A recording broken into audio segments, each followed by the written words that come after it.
Oh my God. You guys come and sit down and shut the door. Fat Joe has just been accused of Diddy like crimes. And baby, this one is a doozy. What is going on? Remember, we said that Diddy was going to set the level, and if the prosecution can put him away, there's going to be so many other people. Next up on the roster is Fat Joe Terror Squad. Y'all, let me run this down really quick for you because this breakdown is ridiculous. Okay, listen, here's everything that's in play. I had to take notes. There's so much. Let me run it down. Then we're going to go on live and read the lawsuit. The main laws at play RICO. They are trying to get him on a RICO Act TVPA, Tracking Victims Protection Act, federal wire and mail fraud, an unjust enrichment fraud, intentional infliction of emotional distress. Maybe let's get into this. All right, so the plaintiff is Terrence Dixon. Again, we're going to go in deeper, but we got to talk about this. The plaintiff is Terrence Dixon. He served Present, as Fat and no Joe's longer hype has a man, voice writer, who will pursue vocalist, tour justice for manager, her and accusation. bodyguard from 2005 As of the to taken against Diddy, 2022. He no claims expansion he was of the never properly investigation, credited or no paid, isolation despite orders, contributing no to equipment multiple hits access, and international no suspension tours. of attorney And when I said communication. that, I said, okay, so this sounds like standard fodder, and I have been hearing whispers about what was going on in Terror Squad, but get this, he also alleges psychological abuse, financial theft, smear coercion, and violent intimidation. Who are the defendants? All right, they're saying Fat Joe Joseph Cardina is the leader pistol. Pete Torres is the muscle. An enforcer, Richard Player. Richard Jose is a business manager and internal enforcer. And Erica, there's Erica Moore. Moriera is a fake lawyer who set up shut up the shell companies for laundering money.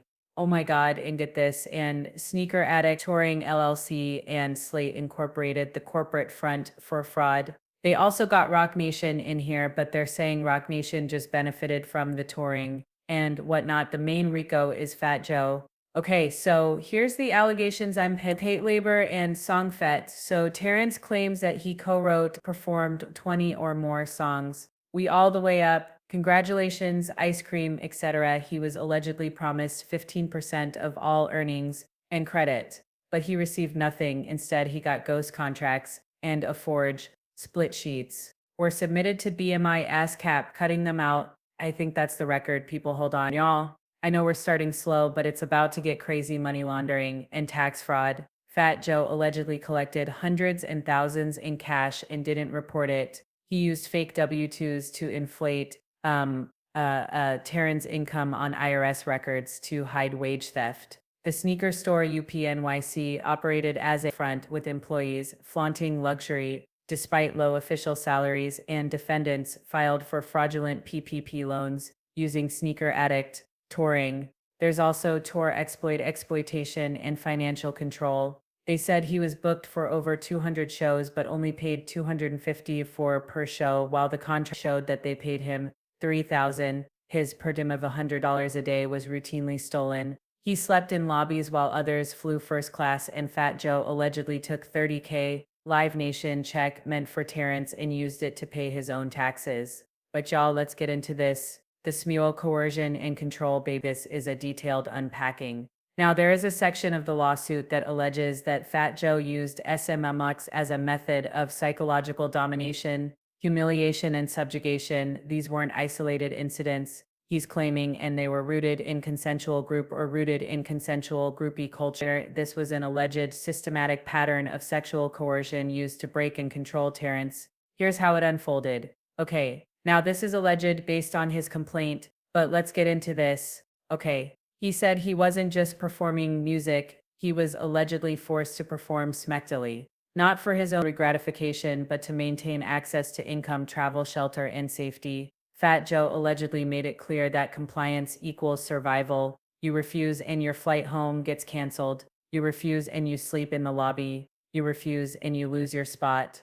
Okay, so there was performance-based humiliation in one specific incident in Miami after a show. Fat Joe allegedly brought a woman to his hotel suite. He ordered Terrence to sleep with her in front of a group with the bathroom door open, shouting, "Get your D hard, Terrence," or they're calling him. Members of the crew, including Pistol Pete and JB, reportedly watched and laughed. One joked, "Yo, Joe, I'm not about to stand here and watch this ninja's D." Terrence allegedly did not want to participate, but he felt he had no choice. Also there was surveillance and direction. These performances were sometimes filmed, sometimes directed. The environment was described as under surveillance. There were security cameras, management staff. They even said Rock Nation's extended team were allegedly aware. Joe was said to have orchestrated who TA would sleep with, watched, and sometimes gave verbal Present, instructions. and no Is longer this has a not voice who sounding will like pursue Diddy and justice for Cassie her and use the accusation. presence of As of the others to taken enforce against Diddy, psychological shame? no expansion Now, of he the did say investigation, there was no isolation retaliation for orders, refusal no on at least equipment one access, occasion.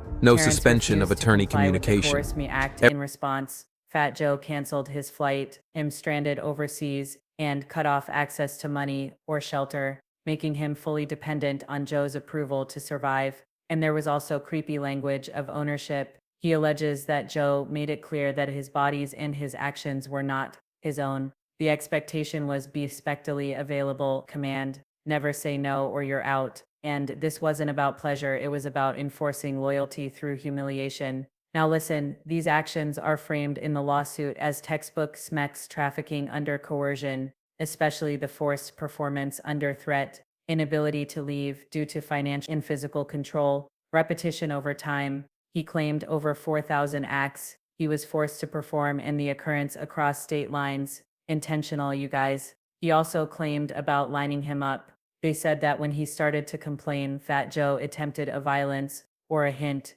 Now let's talk about the retaliation attempt after he began asserting his rights publicly. Now there's supposedly an audio recording of the setup. The lawsuit includes a recorded call between Pistol Pete, Fat Joe's enforcer, and a man named Percy, a mutual contact of both Pete and Terrence. Here was the plan. Pete allegedly asked Percy to get in touch with TA and con Terrence and convince him of the meetup so the Enterprise could deal with him, interpreted as a violent ambush. These are the key quotes from the audio. Yo, he can't come around the hood. He needs to be dealt with accordingly. Hood is going to bring him to me. Like they always done, Ninja's going to bring it right to where you at. He implies that TA violated Joe by speaking out, and retaliation was expected. And when Percy refused to help line TA up, Pete replied, don't ever tell me, bring a ninja you, I'm not never doing that. Of course, lining up, I don't know, I guess that's speak for putting a hit out on someone. So was there a real attempt? Well, from the lawsuit, there was no actual attack occurred.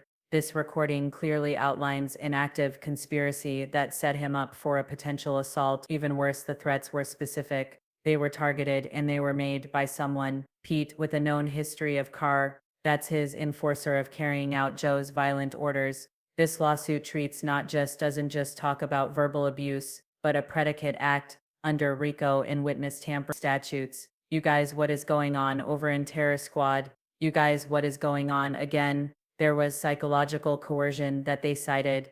Fat Joe's mantra is nobody leaves Terror Squad in one piece, reference past violence, like the slashing of Cuban Link as a warning, and TA was threatened with being stranded overseas, losing work and being publicly shamed. Y'all, what the Enterprise culture code words and enforcers. The crew used coded terms like ketchup, that meant slashing Mandan, that meant maint, what is that? That meant and people cow pie, that meant slap, and Corbin meant put in a casket. Violent enforcers like Pistol Pete and Rich Player were used in these recorded conversations, and the culture functioned like a criminal hierarchy with orders, punishment, and obedience. You guys, what is going on again? This is the most shocking thing. TA claims he was forced in over 4,000, orchestrated and watched by Fat Joe. What? Okay, these are all alleged. We don't know if it happened. I assume if they're making a lawsuit, they have proof. But what is going on? Kanye allegedly likes the watch. Diddy likes the watch, and now they put in Fat Joe's name on the list. Refusal led to retaliation, like stranding him in Germany or Spain without tickets or lodging, and these acts were put on a humiliation ritual culture for control and subjugation. There was also exhibitionism and surveillance in one incident. Oh my God, yeah, he used it as a tool of discipline and power. Also, he was scrubbed from linear notes. present, I guess that's and no music longer credits has a voice as who will gap pursue credits justice and for her music accusation. metadata deprived As of the future Aiken against licensing Diddy, sync and no publishing expansion of the revenue, an investigation, estimated no over isolation orders, 600,000 in no royalties equipment and access, fake contracts no suspension were of attorney backdated communication. to make it seem like Joe was the sole creator again after he spoke out. Pistol Pete and Rich allegedly plotted an ambush to mutual. A flame named Percy refused to line him up and recorded a phone call with the threats. And again, the quotes include, "He violated Joe, he needs to be dealt with." Now here's the last thing that I do want to say is very, very Diddy-ike. I need to talk about this. The lawsuit alleges Fat Joe had sexual relations with 3 underage women. We're going to refer to them as minions. One minion was a 16-year-old in New York City, received cash and favors in exchange for sloppy minion. 2 15-year-old overseas, allegedly flown to Miami and get a BBL. A 15-year-old and minion 3 met at 15, allegedly housed by Joe and mentioned in lyrics. She's My Mama. The song She's My Mama allegedly describes grooming of a 6-year-old, pressuring her to oral smacks and trafficking language, holding rugs, flying her around, and pimping her. TA claims the lyrics match the Minion 3's real experience and say the girl actually confirms it. They said Fat Joe allegedly covered up statutory rape by producer of Cool and Dry, reportedly confessed to having smacks with a 15-year-old singer, K. Rose, and Joe allegedly used burner phones to silence family and K's career disappeared. Y'all, these are some serious allegations. We're going to go live later on today to read through the whole lawsuit, but at the end of the day, maybe that's why everybody's being so quiet and people are really, really nervous because it wasn't just Diddy out there acting a fool. Anyway, you guys, let me know what you think in the contact. Let me know what you think. We're going to go live later and talk about it. But yeah, this is a Tyrone Blackburn special. This lawsuit is over. This lawsuit is packed to wall with stuff. And all I gotta say, why didn't Joe settle this? We saw what happened with Diddy when he let lawsuits just go and who got involved. Why is that? Why didn't he settle? Why in this climate would you want that out? I hope to God none of this is true, but they say they got receipts, they got audio recordings, and they even got some of those little girls actually on record admitting, yeah, it's true. Y'all let me know what you think in the comments. I'll talk to y'all later.